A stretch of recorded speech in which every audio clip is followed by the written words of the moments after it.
Have you ever looked in the mirror and wondered, when did I stop recognizing myself? Not because of age or wrinkles, but because somewhere along the way you stopped speaking up. You stopped asking for what you need.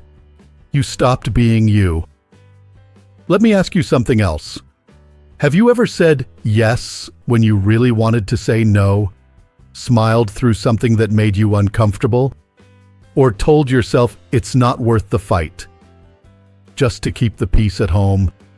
If you've ever felt that way, and I'm guessing you have, you're not alone.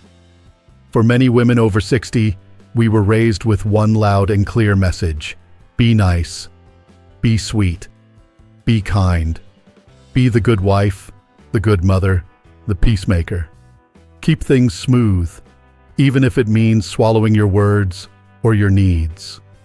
And over the years, this idea of kindness slowly turned into something else, something much heavier, something called people-pleasing. It sounds harmless, doesn't it? But the truth is, people-pleasing is not the same as being kind. And here's where we need to get really honest with ourselves. Kindness is powerful. It's rooted in self-respect and mutual care. But people-pleasing?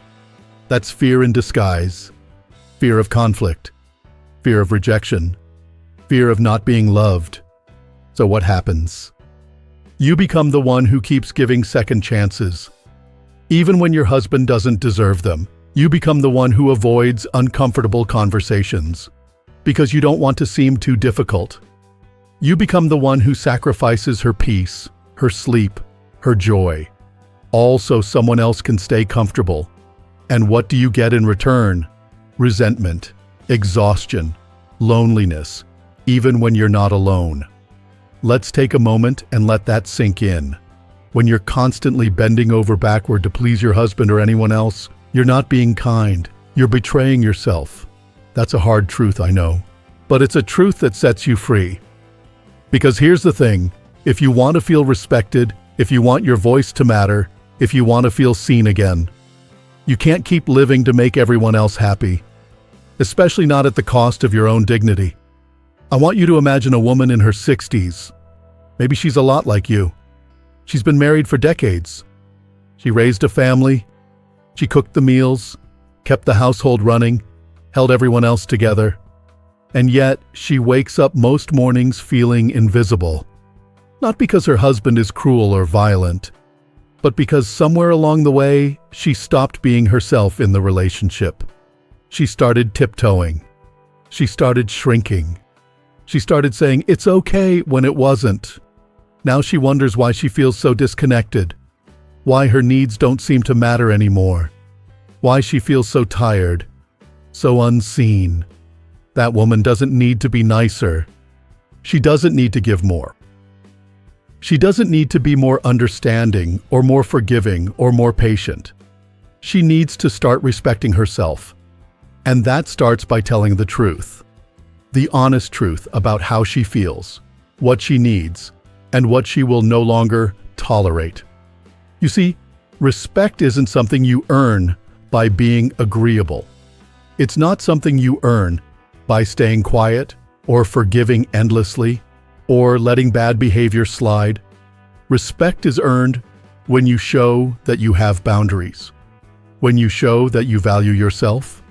And the most important respect of all, it's not the kind that comes from your husband. It's the kind that comes from you.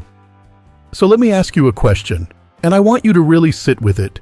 Do you respect yourself as much as you respect your husband? I know that's a bold question, but if the answer is no, or if you're not sure, then maybe, just maybe, it's time to shift something. Because the truth is, when you keep putting someone else's comfort above your own peace, you're not being kind. You're abandoning yourself. And your soul feels it. Your body feels it. That tension in your shoulders, that tightness in your chest, that sigh you let out when no one's around, that's your body begging you to listen. And here's where it starts to change. By recognizing that your time, your voice, your love, it's all valuable, not just to your husband, but to you. Think about it like this. If someone walked into your home and spoke to you the way your inner voice does sometimes, Would you let them stay? Would you let someone else say, "It's fine, just put up with it"? Or "Don't rock the boat"? Or "You're overreacting"? No. You'd say, "That's not okay." You'd speak up. You'd protect yourself. So why don't we do the same when that voice comes from within? It's because we've been taught that being a good woman means being quiet, being agreeable, being selfless. But here's what they never taught us. There's nothing noble about neglecting yourself. There's nothing kind about tolerating what hurts you. There's no reward at the end of life for how well you swallowed your truth. And I know some of you are thinking, "But he's not that bad." Or, "At this age, what's the point of changing now?" The point is you, your peace, your joy, your freedom. It's not too late to come home to yourself. Let me tell you something powerful. The way you respect yourself teaches everyone else how to treat you, including your husband. If you speak kindly to yourself, set boundaries, and expect to be heard, you raise the bar.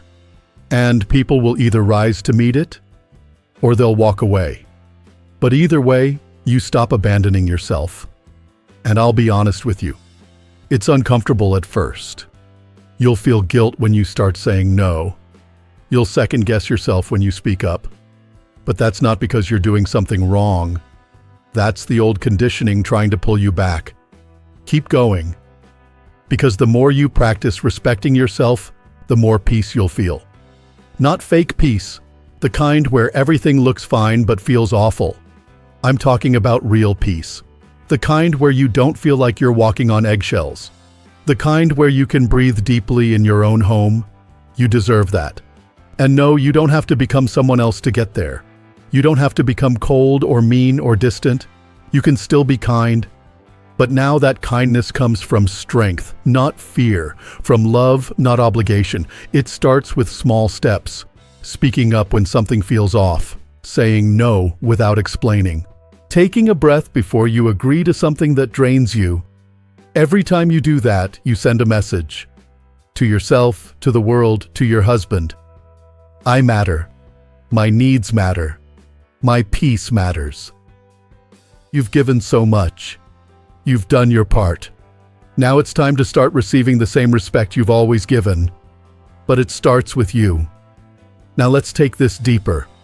Because once you begin to respect yourself, something else rises with it. Clarity. Clarity about what you're no longer willing to tolerate. Clarity about what love actually feels like. Clarity about what's real and what's just habit. It's easy to mistake routine for loyalty. To think, we've been together this long. I owe it to him to keep the peace. But here's the thing. Longevity isn't the same as intimacy. Just because something has lasted doesn't mean it's healthy. Just because you've endured doesn't mean you have to keep enduring. Sometimes we confuse love with familiarity. We convince ourselves that this is just how marriage is, when in truth, we've just gotten used to silencing ourselves. We've gotten used to low standards, to quiet disappointment, to being the emotional glue that keeps everything together, while we ourselves are slowly coming undone. But it's not too late to shift. It's not too late to raise the bar, not just for your husband, but for yourself. Think about this. Respect isn't something you hand out like a party favor. It's not something you give someone just because they expect it. It's something that's earned. And yet so many women were raised to believe that men deserve our respect automatically.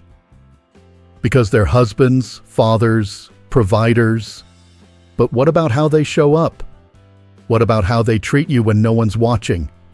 What about how they respond when you say, "I don't like that"? You deserve to ask those questions, because real respect isn't passive. It's not a default. It's built on how someone listens to you, how they handle conflict, how they hold space for your emotions even when they don't fully understand them. And when you stop offering respect without reflection, when you pause and observe someone's patterns, not just their promises, that's when things begin to shift. You start to see who really shows up, who actually listens, who takes accountability and adjusts, and who just expects you to bend. You can still love someone and recognize that they've grown used to your silence, that they've taken your emotional labor for granted, that they've come to expect your softness without ever offering their own. That's not love. That's imbalance. And here's where the power of boundaries comes in. Boundaries are not walls. They're not cold. They're not selfish. Boundaries are bridges. They show others how to love and respect you well. They teach the people in your life where the safe zone ends and where your personal peace begins. But here's what we're rarely told. Boundaries also build trust. Not just with others, but with yourself. Every time you uphold a boundary, you send a message to yourself. I've got your back. You can count on me. That's how self-respect is reinforced. That's how confidence is built. Yes, some people in your life may resist when you start doing this. Your husband might get defensive. He might accuse you of being cold or difficult or selfish. But pause for a moment and consider, is he reacting that way because your boundary is unreasonable? Or because he's not used to being held accountable? Often, it's the latter. And I know it's tempting to soften, to go back to the familiar, to apologize for setting a line that protects your own peace. But I want to remind you, guilt is not the same as wrong. You can feel guilty and still be doing the right thing. Because for many women, guilt is just the echo of old programming. It's the sound of generations saying, be quiet, be sweet, be agreeable. But you're not here to be agreeable. You're here to be respected. Let's talk about what happens when you start holding that line. When you say, no, I don't accept being spoken to that way. Or, I need time to myself. Or, this behavior is no longer acceptable to me. At first it feels shaky. Your hands might tremble, your heart might race. But then comes the afterglow. A quiet strength, a deep breath, a whisper inside that says, yes, that was the truth. And here's what's beautiful. The more you practice boundaries, the more natural they become. You stop over-explaining. You stop apologizing for your needs. You stop waiting for permission to be honest. And something else happens too. You start to redefine what kindness looks like. Because real kindness is not about being endlessly accommodating. It's not about saying yes to every request, or it's fine to every disrespect. Real kindness is about being honest. It's about showing up with love and clarity, even if the truth is hard. And maybe for the first time in a long time, you'll start being kind to yourself. You'll start asking, does this feel good for me? Instead of, will this make him happy? You'll start doing things that nourish you, not out of obligation, but out of joy. You'll realize that peace doesn't come from tiptoeing. It comes from alignment, when your outer life matches your inner truth. It's not about being nice anymore. Because here's the truth, nice is often just a mask. It's what we were taught to be so we could be liked. But being nice and being respected are two different things. Nice gets you thanked. Respected gets you heard. Nice makes you approachable. Respected makes you untouchable in the best way. Nice says, I hope you accept me. Respect says, I accept myself. And when you choose respect, you stop trying to earn your place. You stop begging for love through silence. You stop proving your worth through emotional labor. You simply exist, and that's enough. Because the goal isn't to be liked by everyone. The goal is to be fully seen by the right people. And that starts with you seeing yourself first. So here's what I want you to remember. You are allowed to change. You are allowed to grow. You are allowed to reclaim the parts of yourself that you tucked away to keep the peace. And the woman who starts doing that, she becomes magnetic. Not because she's performing, but because she's standing in her truth. You've spent years giving. Now it's time to give to yourself. To speak up, not to fight, but to be free. To honor your boundaries, not to control, but to protect your peace. Because your voice matters. Your needs matter. And it's never, ever too late to make that the standard. There's something incredible that happens when a woman over 60 stops performing for love and starts living in her truth. She doesn't get smaller to make others feel big. She doesn't say yes when everything in her body wants to say no. She doesn't shrink. She expands. That's what self-respect does. It makes you whole again. And it's not just about how you show up in your marriage. It's about how you show up in every part of your life.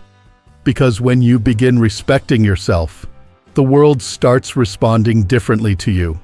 You carry yourself differently. You speak more clearly.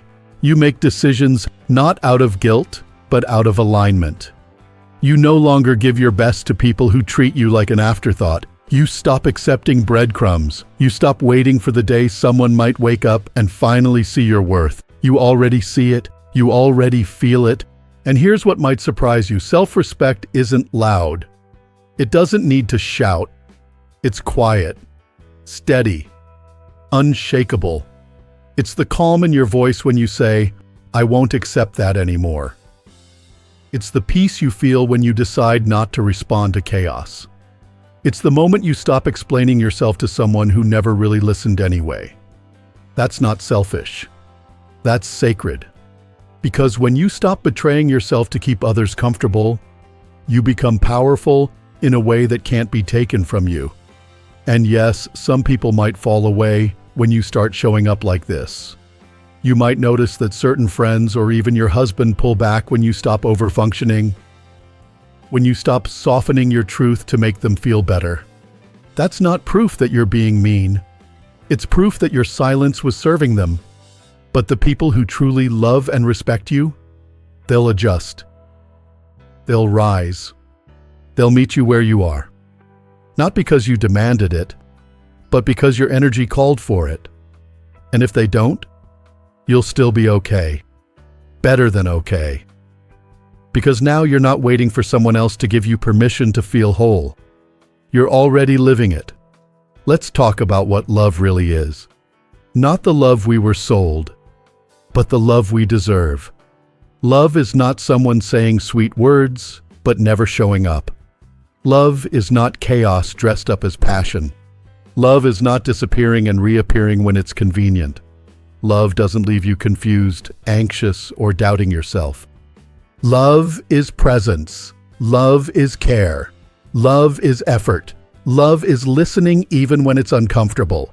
Love is consistency, not perfection, but consistency. And the truth is, you can't experience that kind of love until you start giving it to yourself. Because when you speak to yourself kindly, when you stop judging every wrinkle and flaw, when you stop calling your needs too much, you begin to heal something deep inside. You begin to reconnect with the version of you that never needed to prove anything to anyone.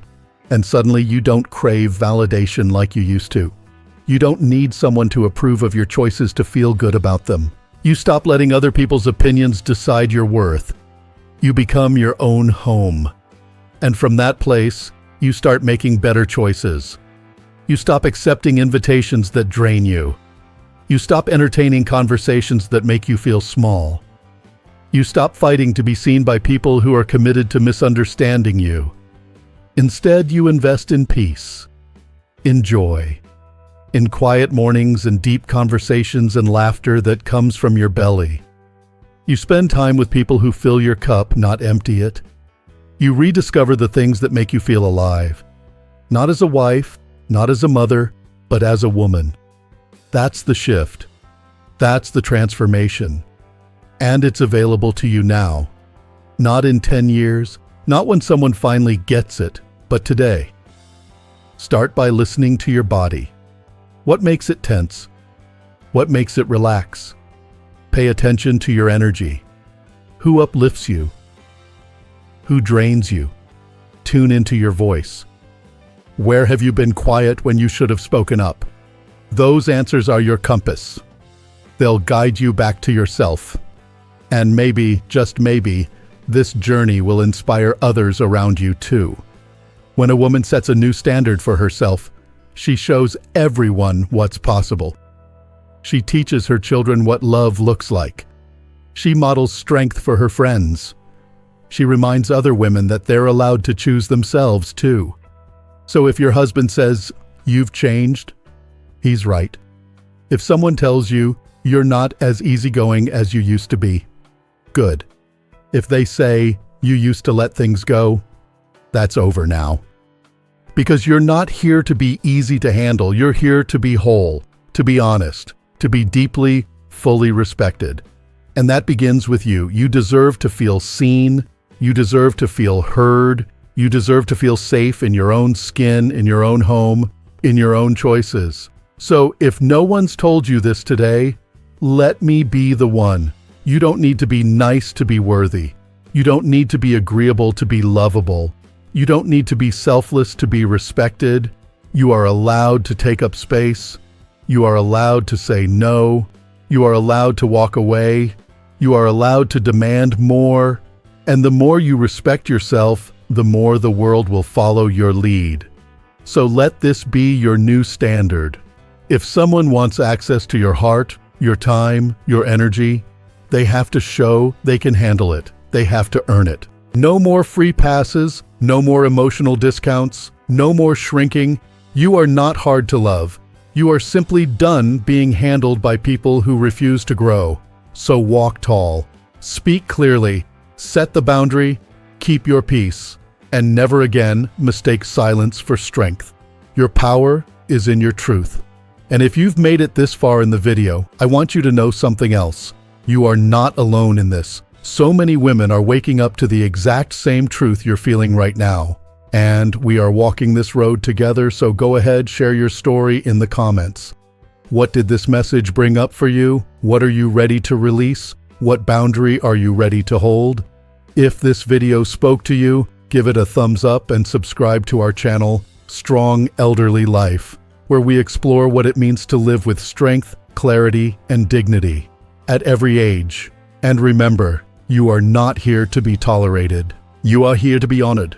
Here's to living your best life, your real life, your respected life, starting now.